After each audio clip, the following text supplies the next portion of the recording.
Hello friend, तो कैसे हो आप सभी। स्वागत करते हैं आप सभी का युवा शक्ति जी क्विज में। तो फ्रेंड देखिए, बिहार मध्य निश्चित सिपाही के लिए एक सेट चलाया जा रहा था, जो कि बीबीआई क्वेश्चन का एक सेट चलाया जा रहा था, जिसमें कि डेली आपको 50 क्वेश्चन दिया जा रहा था। और ये सारे क्वेश्चन जो कि सिलेक्टेड क्वेश्चन आपको दिया जा रहा है, जो कि आपके एग्जाम को टारगेट किया जा रहा है। और इससे पहले जो है कि हम सभी 7 सेट कंप्लीट कर चुके हैं, और आज जो कवर करेंगे वो सेट नंबर 8 को कवर करेंगे। तो चलिए लगाइए आज के सेट को, और लास्ट में देखिए कितने क्वेश्चन को सॉल्व कर पा रहे हैं। जो चैनल पर नए हैं, चैनल को सब्सक्राइब करने के बाद घंटे को प्रेस कर लीजिएगा आप सभी। आइए फर्स्ट क्वेश्चन है। फर्स्ट क्वेश्चन ये बन रहे कि उद्योग आधार ज्ञापन योजना का मुख्य उद्देश्य डैश है। अगर इन सेट में किसी भी क्वेश्चन का आंसर पता हो तो अपना आंसर आप सभी नीचे कमेंट बॉक्स में बता सकते हैं। उद्योग आधार ज्ञापन योजना का मुख्य उद्देश्य क्या है फ्रेंड। राइट आंसर ऑप्शन में हो जाएंगे इज ऑफ डूइंग बिजनेस को बढ़ावा देना। ऑप्शन में सी राइट आंसर हो जाएंगे। हर क्वेश्चन को क्लियर करते चलिएगा आप सभी। अगला क्वेश्चन है। अगला क्वेश्चन ये बन रहे कि trans Siberian railway Saint Petersburg को डैश से जोड़ता है। Right answer option number D जाएंगे व्लादिवोस्तोक को जोड़ता है। ऑप्शन में सी राइट आंसर है, याद रखिएगा आप सभी। अगला क्वेश्चन कर लेते हैं। अगला क्वेश्चन ये बन रहे कि महमूद बेगड़ा किस सल्तनत का प्रसिद्ध सुल्तान था फ्रेंड। राइट आंसर ऑप्शन में से जाएंगे गुजरात सल्तनत का प्रमुख सुल्तान था महमूद बेगड़ा। ऑप्शन में सी राइट आंसर रहेंगे। अगला क्वेश्चन देखिए। अगला क्वेश्चन ये बन रही कि वस्तु एवं सेवा कर, जिसे जीएसटी कहते हैं, इसके संबंध में कौन सा कथन सही नहीं है फ्रेंड। चलिए बताएंगे इनमें से कौन सा कथन जीएसटी के बारे में सत्य नहीं है। Right answer option number B जाएंगे विशेष महत्व के घोषित माल की अवधारणा को समाप्त कर दिया गया है। यह जीएसटी के बारे में क्या है, गलत कथन है। सही क्या है, यह एकीकृत जीएसटी अंतरराज्यीय वस्तुओं और सेवाओं के लेन देन पर लगाया जाता है, बिल्कुल सत्य है। राजस्व के शासन के लिए राज्यों को 5 वर्ष तक मुआवजा मिलेगा, यह भी सत्य है। वेट विधियों से जीएसटी वसूला जाएगा, यह भी सत्य है। तो सत्य क्या नहीं है जीएसटी के बारे में, ऑप्शन नंबर बी। देखिए जीएसटी को जो लागू किया गया था वो कब किया गया था, 2017 में लागू किया गया था।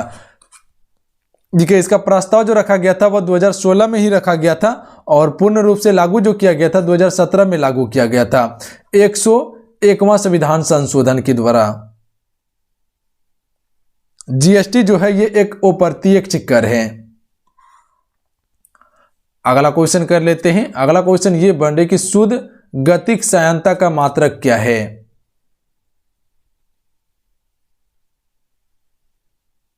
राइट आंसर ऑप्शन में भी जाएंगे पुआइज। फ्रेंड पुआइज जो है ये शुद्ध गति सहायता का मात्रक है, याद रखिएगा आप सभी। केंडला का मात्रक क्या है, तो ज्योति तीव्रता होता है केंडला का मात्रक। वाट जो है इसका मात्रक क्या होता है, शक्ति होता है। और पास्कल का मात्रक क्या होता है, तो जूल होता है, आप सबको पता होंगे। अगला क्वेश्चन कर लेते फ्रेंड। अगला क्वेश्चन ये बन रहे कि निम्नलिखित में से किस महाद्वीप को द डार्क कॉन्टिनेंट के नाम से भी जाना जाता है। कहे तो ब्लैक महाद्वीप किसे कहा जाता है। राइट आंसर ऑप्शन में भी देंगे अफ्रीका महाद्वीप को। अफ्रीका महाद्वीप को द डार्क कॉन्टिनेंट भी कहा जाता है, काला महाद्वीप के रूप में भी इसे जाना जाता है फ्रेंड, याद रखिएगा, इंपॉर्टेंट क्वेश्चन रहेंगे। दूसरा सबसे बड़ा महाद्वीप है। अगला क्वेश्चन कर लेते हैं फ्रेंड। अगला क्वेश्चन ये बन रहे कि घाटी के भूतल और पहाड़ियों के आधार पर जमा होने वाला खनिज कौन सा है। चले बताएंगे आप सभी। घाटी के भूतल और पहाड़ियों के आधार पर जमा होने वाला खनिज कौन सा है।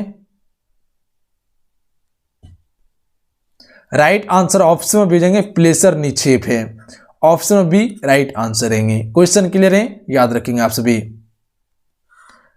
अगला क्वेश्चन कर लेते हैं। Question number 8। क्वेश्चन नंबर 8 ये बन रहे कि ग्रीनलैंड निम्नलिखित में से किस महाद्वीप के अंतर्गत आता है फ्रेंड।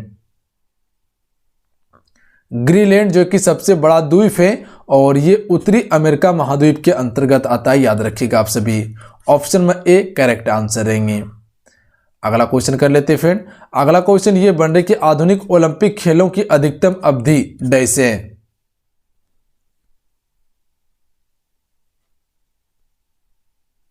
राइट आंसर ऑप्शन में ए हो जाएंगे 16 दिन तक होता है, ध्यान रखिएगा।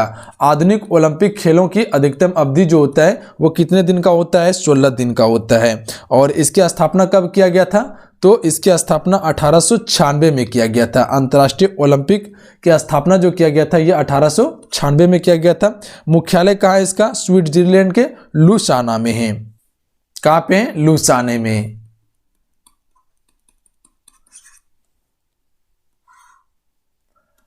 अगला क्वेश्चन कर लेते हैं।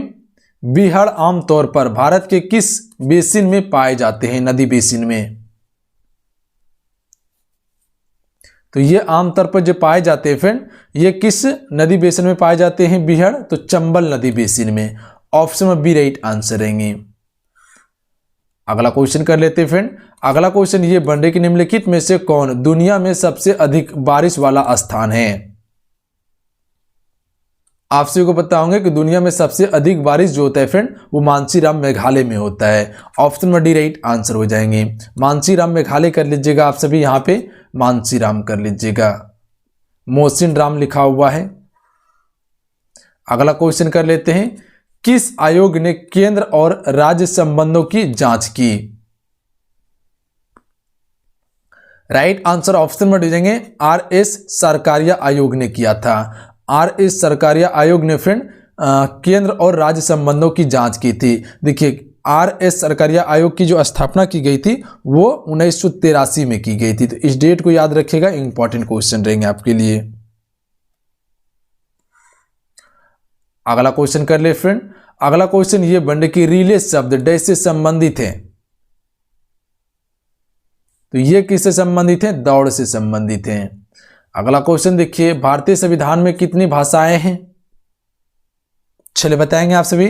भारतीय संविधान में कुल कितनी भाषाएं हैं? जब संविधान लागू हुआ था तो उस समय कुल 14 भाषाएं थी, ध्यान रखिएगा आप सभी। 21वें संविधान संशोधन के द्वारा पहला भाषा जोड़ी गई थी सिंधी को जोड़ी गई थी, ध्यान रखिएगा आप सभी। कब? 1967 में। तो डेट को याद रखिएगा, 1967 में 21वें संविधान संशोधन के द्वारा सिंधी भाषा जोड़ा गया था। उसके बाद 71वें संविधान संशोधन के द्वारा 71वीं संविधान संशोधन 1992 में 3 भाषा जोड़ी गई। कोंकणी, याद रखिएगा आप सभी, कोंकणी, मणिपुरी और नेपाली जोड़ी गई थी। ध्यान रखिएगा आप सभी। और उसके बाद जो है कि 92वें संविधान संशोधन 2003 को फिर 3 भाषा जोड़ी गई थी, बोडो, उसके बाद जो है कि डोगरी, उसके बाद आपका मैथिली जोड़ी गई थी। तो ध्यान रखिएगा आप सभी। तो कुल अभी जो है कि 22 भाषा है भारतीय संविधान में। ऑप्शन में डी राइट आंसर रहेंगे। और जो है कि भाषा का उल्लेख जो है कि अनुसूची 8 में किया गया है। क्वेश्चन क्लियर है, याद रखिएगा आप सभी। अगला क्वेश्चन कर लेते हैं फ्रेंड। अगला क्वेश्चन ये बन रही कि निम्नलिखित में से कौन सा राज्य हर साल हॉर्नबिल त्योहार मनाता है? राइट आंसर ऑप्शन में भी देंगे नागालैंड। फिर नागालैंड राज्य जो है कि हर साल हॉर्नबिल त्योहार मनाता है। अगला क्वेश्चन कर लेते हैं। अगला क्वेश्चन ये बन रही कि अर्ध न्यायिक निकाय के रूप में वित्तीय आयोग की स्थापना का प्रावधान अनुच्छेद डैश में शामिल है? तो अनुच्छेद 280 में शामिल किया गया, याद रखिएगा आप सभी। अर्ध न्यायिक निकाय के रूप में वित्तीय आयोग की स्थापना का प्रावधान जो किया गया है अनुच्छेद 280 में किया गया है, याद रखिएगा। देखिए वित्त आयोग की नियुक्ति कौन करता है? तो याद रखिएगा आप सभी, वित्त आयोग की जो नियुक्ति करता है वो किसके द्वारा किया जाता है? राष्ट्रपति के द्वारा किया जाता है। तो ध्यान रखिएगा आप सभी, राष्ट्रपति के द्वारा वित्त आयोग की नियुक्ति की जाती है। अगला क्वेश्चन कर लेते हैं फ्रेंड। अगला क्वेश्चन ये बन रही कि नीति आयोग के अध्यक्ष कौन है?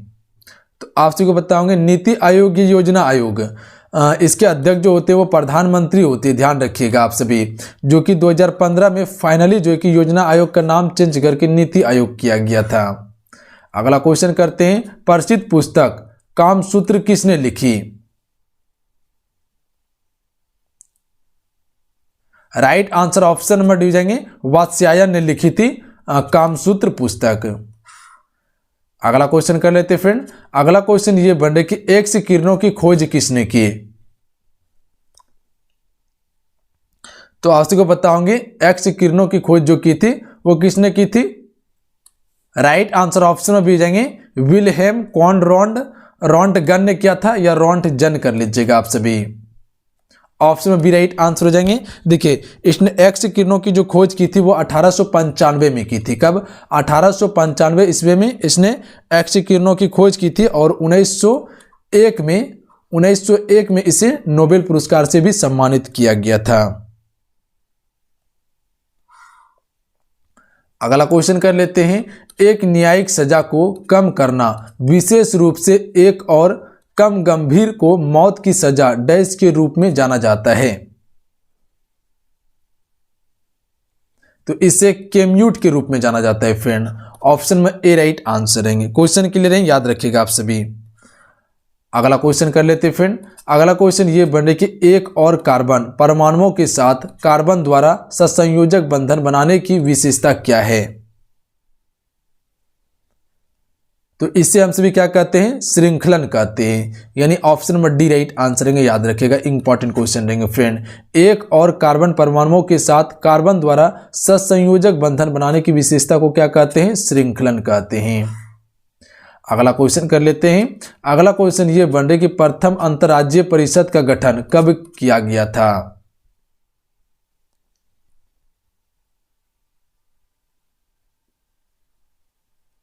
तो राइट आंसर ऑप्शन में भेजेंगे 1990 में प्रथम अंतर्राज्यीय परिषद का गठन किया गया था। देखिए फ्रेंड, अंतर्राज्यीय परिषद का जो चर्चा किया गया है वो संविधान के अनुच्छेद 263 में किया गया है। अनुच्छेद 263 में किया गया है, जो कि अनुच्छेद 263 में यह कहा गया है कि राष्ट्रपति जो है कि अंतर्राज्यीय परिषद का गठन कर सकता है। अगला क्वेश्चन कर लेते हैं। अगला क्वेश्चन ये बन रहे कि लेपाक्षी मंदिर निम्नलिखित में से किस राज्य में स्थित है? राइट आंसर ऑप्शन में जाएंगे आंध्र प्रदेश में स्थित है लेपाक्षी मंदिर। ध्यान रखिएगा, आंध्र प्रदेश के अनंतपुरम जिले के लेपाक्षी गांव में लेपाक्षी मंदिर स्थित है। अगला क्वेश्चन है। अगला क्वेश्चन ये बन रहे कि निम्नलिखित में से कौन सा विकल्प टीम गेम है? इनमें से कौन सा विकल्प जो है फ्रेंड वो टीम गेम से संबंधित है, यानी एक टीम बना के खेला जाता है, तो खो खो खेला जाता है। Option number D right answer रहेंगे। अगला क्वेश्चन कर लेते हैं। जय जवान जय किसान का नारा किसने दिया था फ्रेंड? तो राइट आंसर ऑप्शन में से जाएंगे लाल बहादुर शास्त्री ने जय जवान जय किसान का नारा दिया था। और यह नारा कब दिया गया था? 1965 में जब भारत और पाक युद्ध हुआ था, तो उस समय नारा दिया था जय जवान जय किसान का। अगला क्वेश्चन कर लेते फ्रेंड। अगला क्वेश्चन ये बन रहे कि किस वित्तीय वर्ष में भारत ने IMF के साथ विस्तारित निधि सुविधा समझौता पर हस्ताक्षर किए थे? तो ये कब किया था? 1981 से 82 में किया था। याद रखिएगा आप सभी, ऑप्शन में बी राइट आंसर रहेंगे। किस वित्तीय वर्ष में भारत ने IMF के साथ विस्तारित निधि सुविधा समझौता पर हस्ताक्षर किया था? तो 1981 से 82 में। अगला क्वेश्चन है, वह घटना जिसमें पेरू के तटीय क्षेत्र से गर्म समुद्री लहरें आती है को डैश कहा जाता है? तो इसे एल नीनो कहते हैं। क्या कहते हैं फ्रेंड? इसे एल नीनो कहा जाता है। अगला क्वेश्चन कर लेते हैं। अगला क्वेश्चन ये बन रहे कि प्रसिद्ध खिलाड़ी खासाब जादव किस खेल से संबंधित है? तो ये संबंधित है कुश्ती से। ऑप्शन में बी राइट आंसर रहेंगे, ध्यान रखिएगा आप सभी। अगला क्वेश्चन कर लेते हैं फ्रेंड। अगला क्वेश्चन ये बन रहे कि पृथ्वी के घूर्णन के कारण उत्पन्न बल को डैश कहा जाता है? तो इसे क्या कहा जाता है? कोरियोलिस बल कहा जाता है। याद रखिएगा आप सभी, पृथ्वी के घूर्णन के कारण उत्पन्न बल को क्या कहते हैं फ्रेंड? कोरियोलिस बल कहते हैं। याद रखिएगा आप सभी, ऑप्शन में बी राइट आंसर रहेंगे।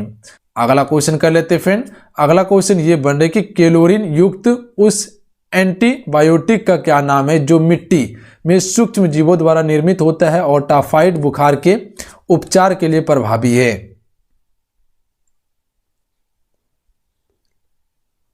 राइट आंसर ऑप्शन में भी जाएंगे कोलोरेम्फे निकोल कहा जाता है, याद रखिएगा, ऑप्शन में बी राइट आंसर रहेंगे।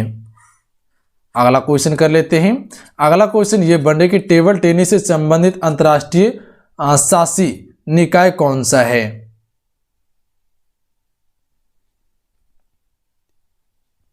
राइट आंसर ऑप्शन में भी जाएंगे ITTF है, याद रखिएगा आप सभी, ITTF है। अगला क्वेश्चन देखिए, भूमध्य सागर का प्रकाश स्तंभ है। राइट आंसर ऑप्शन में भेजेंगे स्ट्रोमोबोली। फिर स्ट्रोमोबोली जो है ये भूमध्य सागर का प्रकाश स्तंभ है। अगला क्वेश्चन कर लेते हैं फ्रेंड। अगला क्वेश्चन ये बन रहा है कि नागरिकता के अधिग्रहण और समाप्ति के संबंध में कोई प्रावधान करने की शक्ति किसके पास है?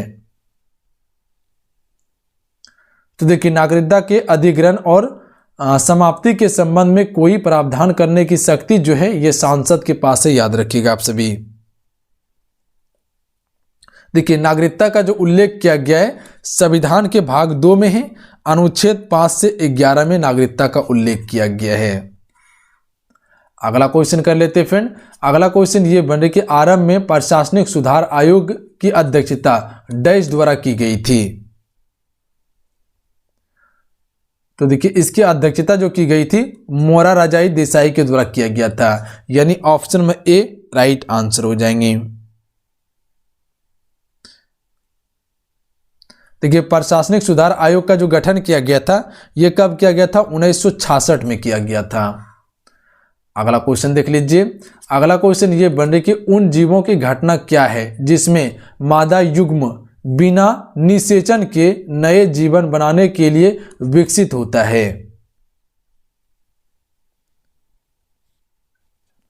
राइट आंसर ऑप्शन में भेजेंगे अनिषेक जनन।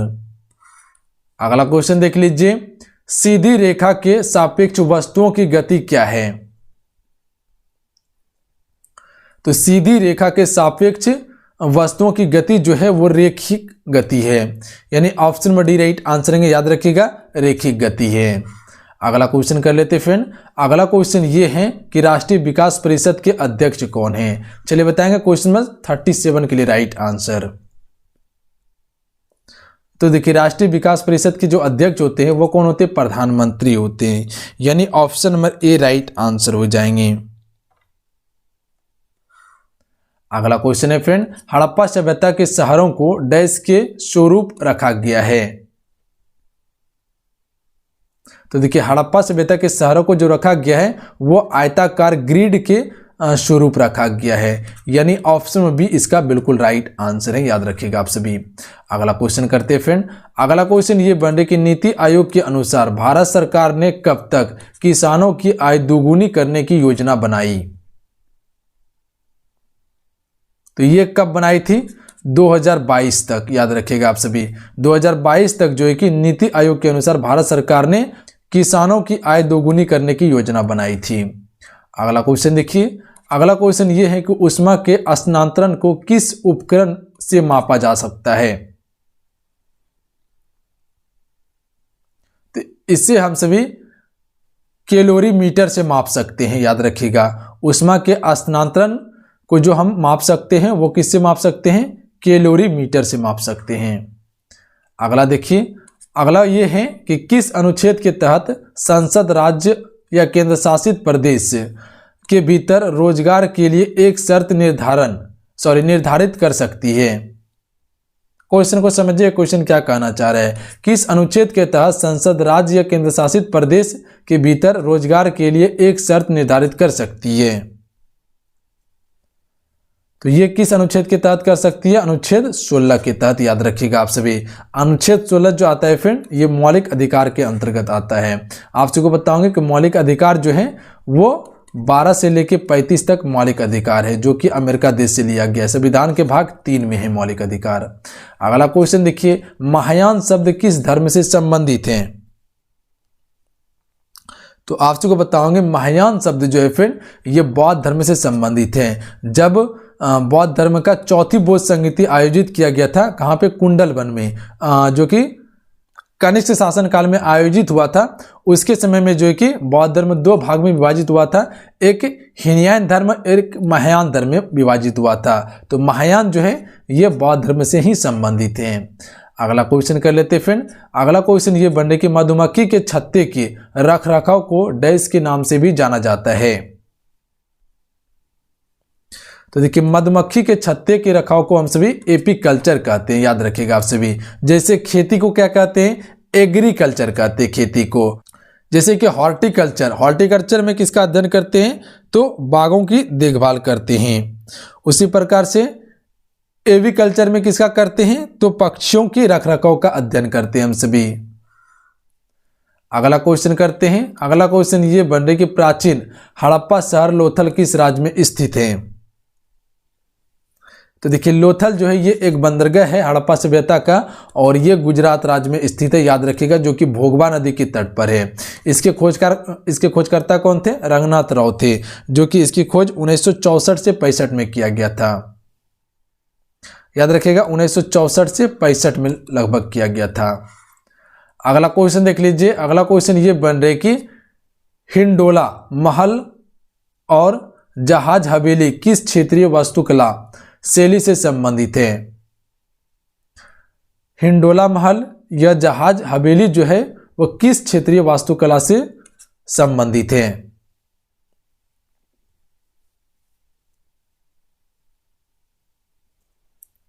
Right answer option number A हो जाएंगे, मांडू क्षेत्र वास्तुकला शैली से संबंधित है फ्रेंड। अगला क्वेश्चन है पेरीप्लेनेटा अमेरिकाना का समान नाम क्या है। तो इसका समान नाम है अमेरिकन कॉकरोच। ऑप्शन में बी राइट आंसर है, याद रखिएगा आप सभी, अमेरिकन कॉकरोच।